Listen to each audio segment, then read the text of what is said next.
Flybe.com, Manchester's low-fare airline, brings you the Sports Zone.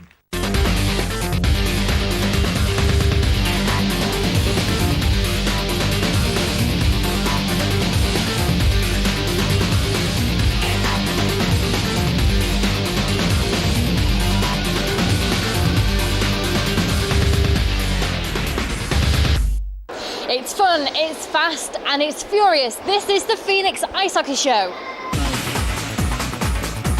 On this week's show, Brian Passmore fills us in on his new career as a commentator.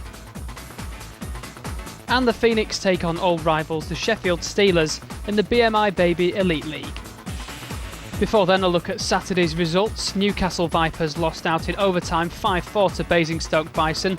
Belfast Giants took a 4-1 home win against Hull Stingrays, while Coventry beat the Cardiff Devils 5-4 in the battle of the top two after a penalty shootout. Sheffield Steelers beat bottom of the league Edinburgh Capitals by 4-2.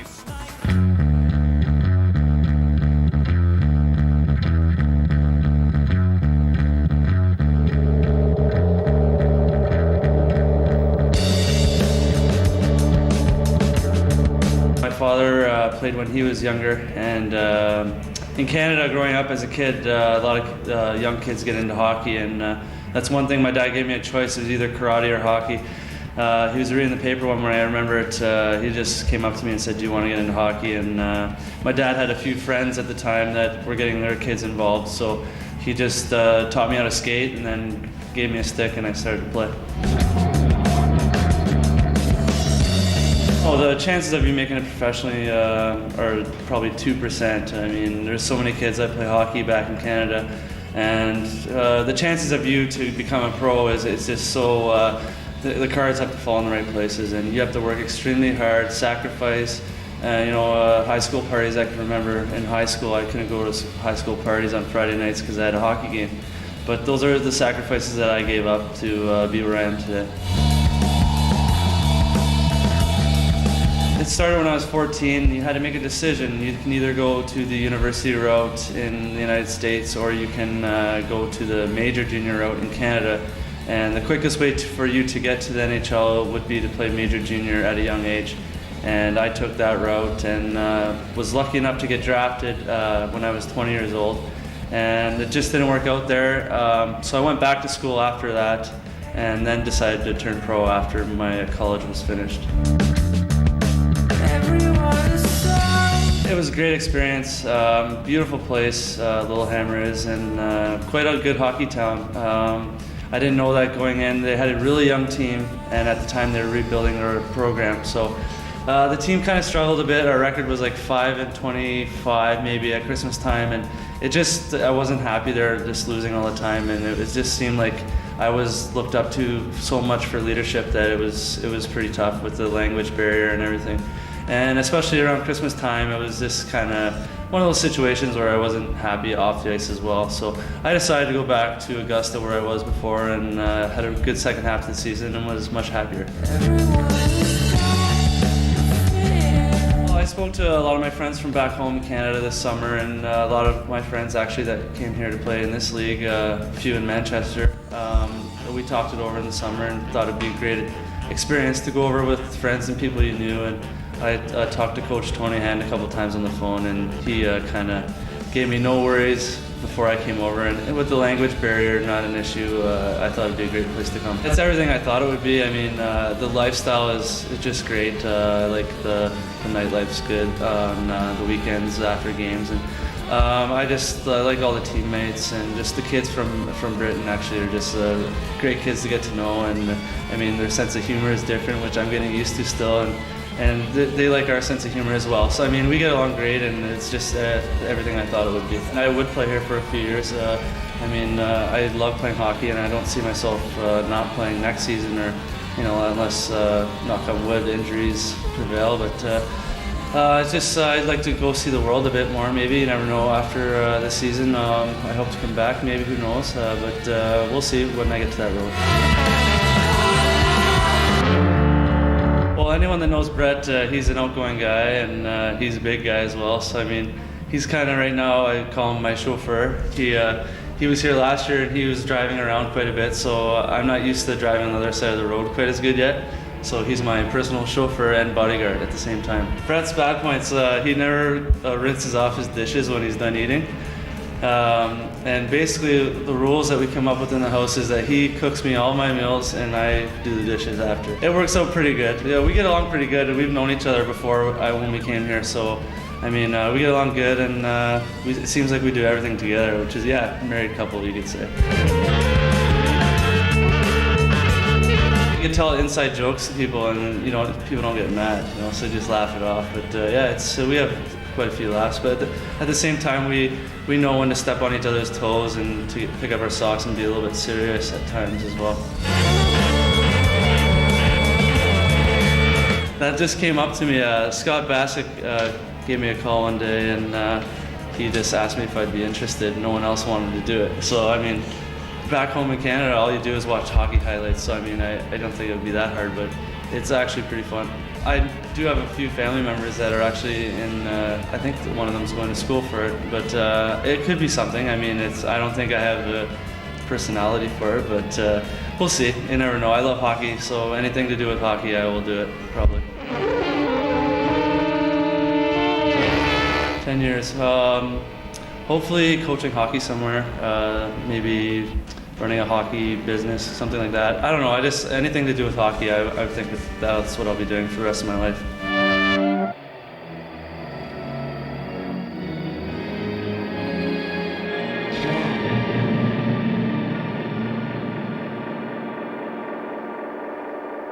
More from Brian now. He describes the action as Manchester Phoenix take on the Sheffield Steelers. Big match here tonight for Phoenix at home against the Sheffield Steelers. In a fatty back behind the net. Plays it up around the boards to Tony Hand, who gets it up to Bassick, up to Passmore. Loses it in his feet and regroups it back to Bassick again. He'll control the puck. And behind the net, he's swinging Tony Hand back to Bassick, who's going to go up the other side. Over to Tulare, back in the lineup. Joe Tulare. Big boost for the Phoenix. In behind the net there, and the centering pass just missed Tony Hand in front. Scott Bassick keeps the puck in down low to Passmore, who tries to find Tulare out front. Buzzing hard here are the Phoenix, getting in on the forecheck. Passmore finishes his man. Sent the physical presence early, and Phoenix make a line change. Puck turned over. Bassick still out on the ice. Phoenix playing a 3D.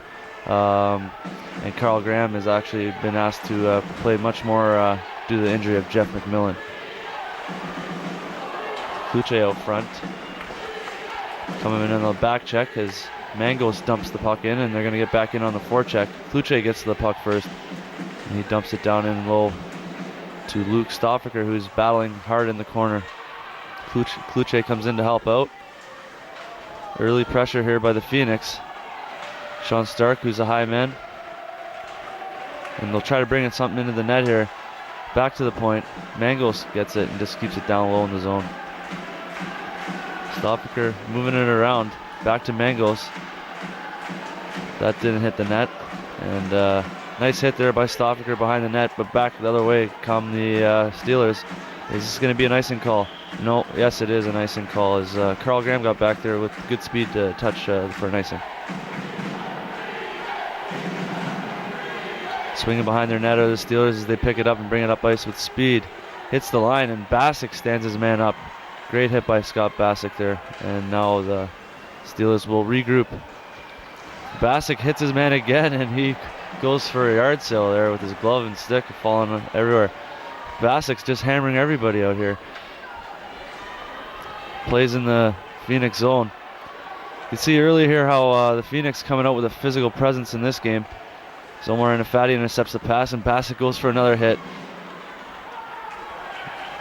And the Steelers are thankful that Bassick has just gone for a line change. As they come back down the other way, Stoffaker just throws one on the net with speed and kind of found the bottom right corner. Lehman, the goalie for the Steelers there, didn't really see it come off the stick, and before you knew it, it was in the back of the net. Huge goal for the Phoenix, as this is a very, very big game for them. Get back into the standings and in the race with in this big elite division.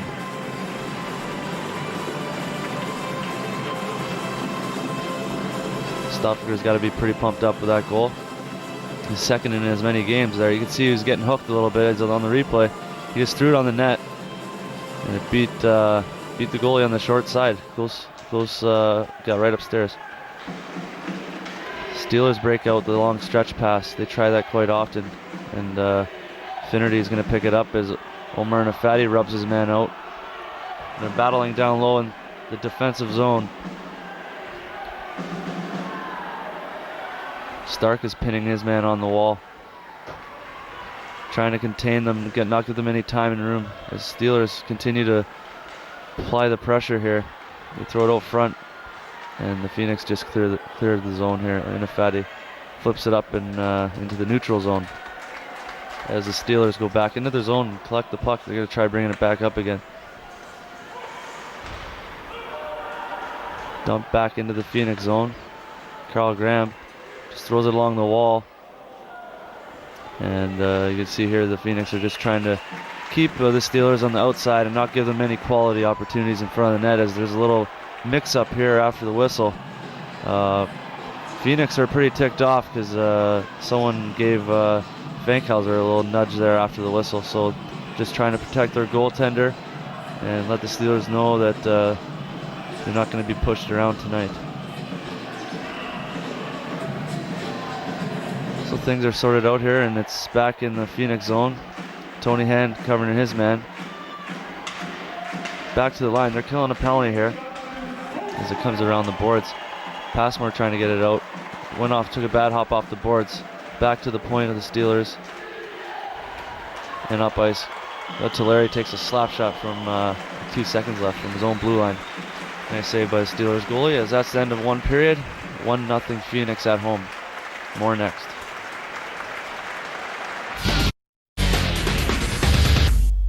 We're back for some second period action here.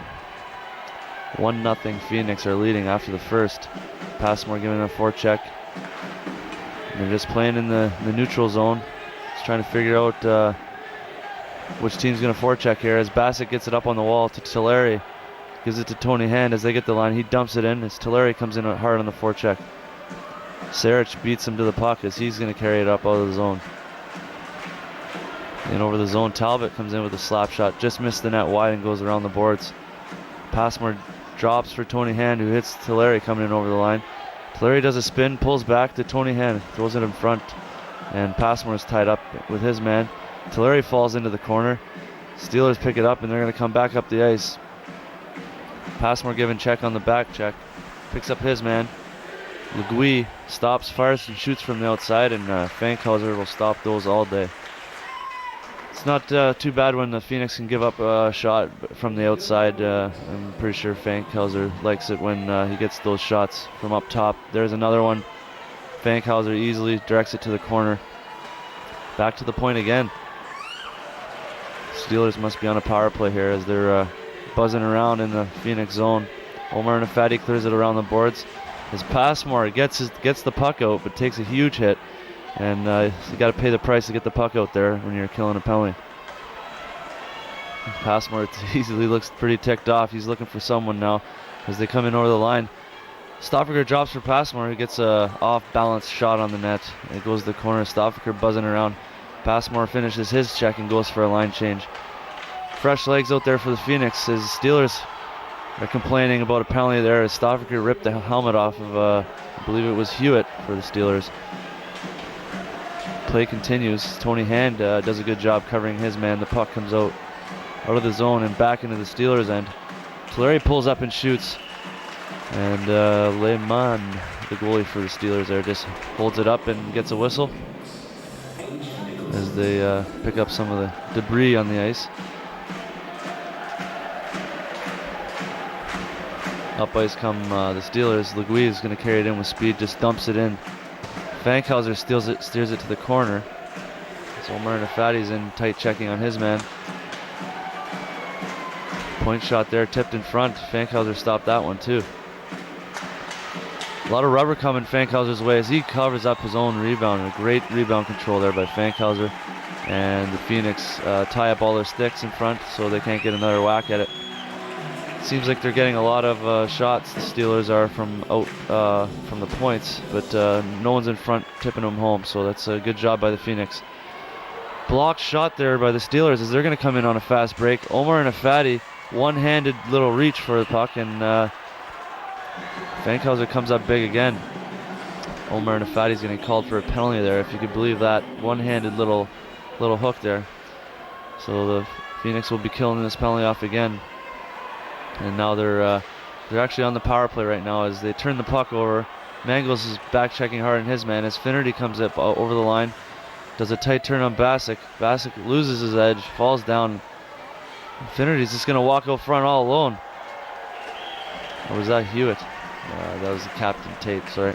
Yeah, he put it up top, and Fankhauser with the two-pad stack directs it to the over the net. Larry coming out of the corner all alone. He gets tripped up and slashed. You can see the ref's hand go up there. There's going to be a power play coming up here for the Phoenix.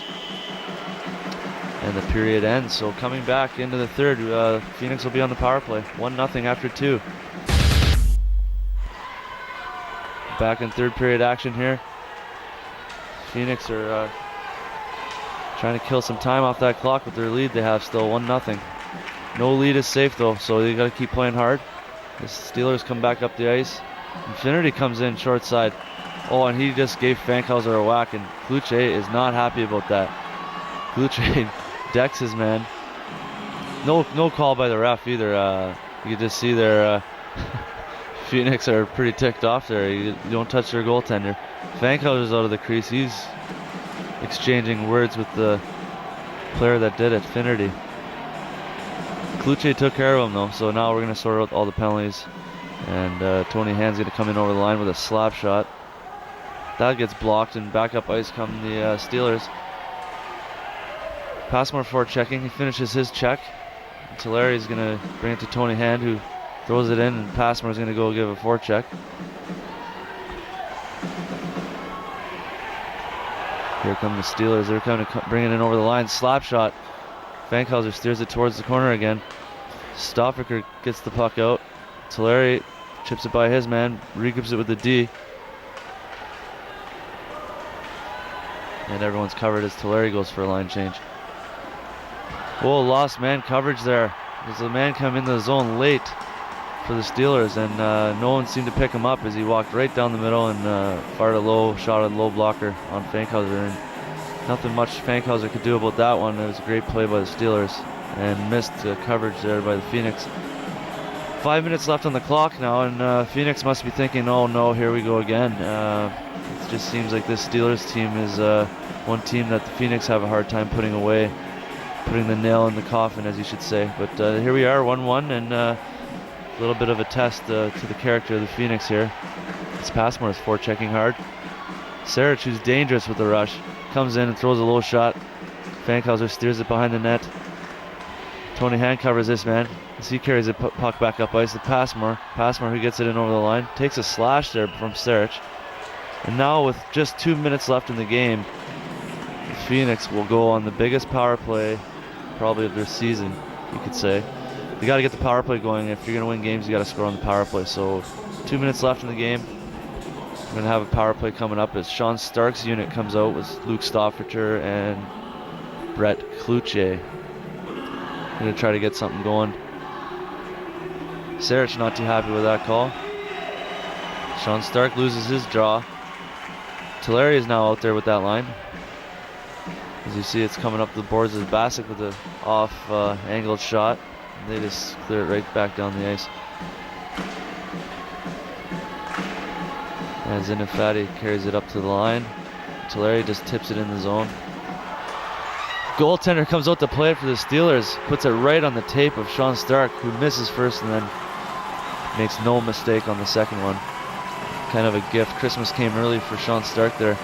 There's a huge goal there on the power play for the Phoenix with just under 2 minutes remaining in this game. The fans are going crazy. They need a win, and now they can feel it. It's coming.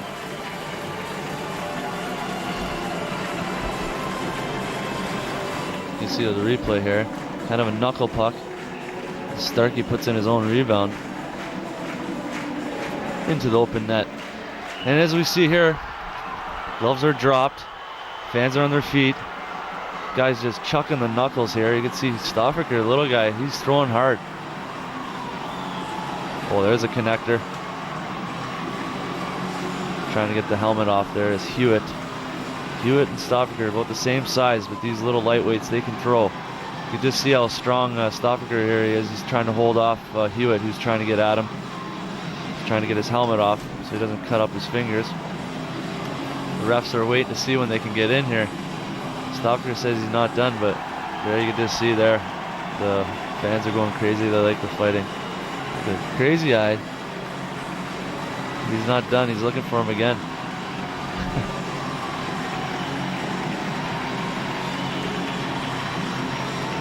And that's the first win in 4 games for the Phoenix. They've lost a few at home, and now to get back on track, it's a much needed win. That was probably the biggest win of the season for us so far, and it was a hard-fought game, and everyone was into it. The crowd was into it. It's worth your money to watch the game, and it was definitely fun to play in. Oh, it feels great. We've lost a couple of row against these guys. These guys have been just being at the end of each game. We finally put together a good 3-period game, and we got a big W. I think we played a intelligent, smart hockey game. We limited their chances. They didn't have that many odd man rushes, and we capitalized on a couple of good chances that we did have. Is that going to be the turning point, do you think, for Manchester after a bad couple of weeks? Well, you always say you hope so, but we'll find out next weekend when we play. But definitely right now, that was a big win for us. We went through a lot of adversity. We played well defensively, and we took our chances, scored a couple goals. I mean, how much do you know about the rivalry between Manchester and Sheffield? I kind of heard about it the last day or two, and obviously they've had a few games before prior to I had been here, and hadn't been real successful. So it was big to beat them, and it was big. Secondly, we'd been in a slide, and to finally get a win here the last couple games.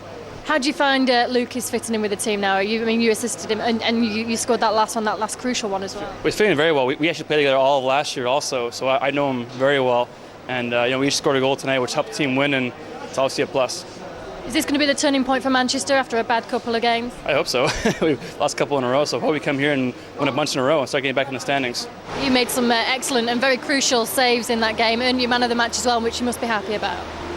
Definitely. We scored 2 goals. They only scored 1. That's the most exciting part for me. And I felt good out there. The defense did a great job. I saw the puck pretty well, and they cleared the rebound. So it was a good night. Just tell us what happened at the end there. It's a couple of seconds left, and then it all just sort of went flying.